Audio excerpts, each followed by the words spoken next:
തൊഴിലുറപ്പ് തൊഴിലാളികളുടെ കൂലിക്കുടിശ്ശിക ഉടൻ വിതരണം ചെയ്യണമെന്നാവശ്യപ്പെട്ട് NRAG workers union Kalady post ഓഫീസിന് മുന്നിൽ ധർണ നടത്തി.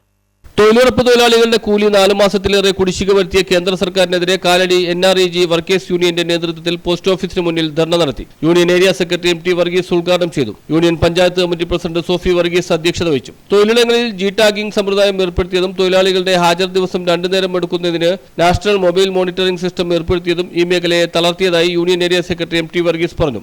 മുൻ വർഷങ്ങളിൽ 10 കോടി തൊഴിൽ ദിനങ്ങൾ കേരളത്തിന് അനുവദിച്ചിരുന്നത് 6.5 കോടിയായി കേന്ദ്ര സർക്കാർ കുറച്ചിരിക്കുന്നത് ആശങ്കാജനകമാണ്.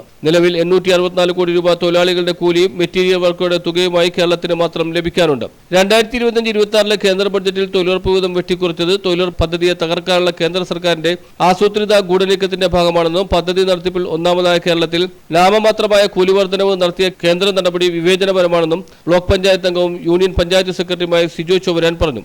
CPIM Kalady local secretary KT baby, KSKTU area secretary advocate MB Pradeep, union area committee അംഗവും മലയാറ്റൂർ പഞ്ചായത്ത് മെമ്പറുമായ PJ ബിജു, പഞ്ചായത്ത് അംഗങ്ങളായ CV സജേഷ്, സരിത ബൈജു, സ്മിത ബിജു, ജനാധിപത്യ മഹിളാ അസോസിയേഷൻ മേഖലാ സെക്രട്ടറി ബിന്ദു ബാബു, ഉഷാ ബാലൻ എന്നിവർ പ്രസംഗിച്ചു. News bureau Kalady.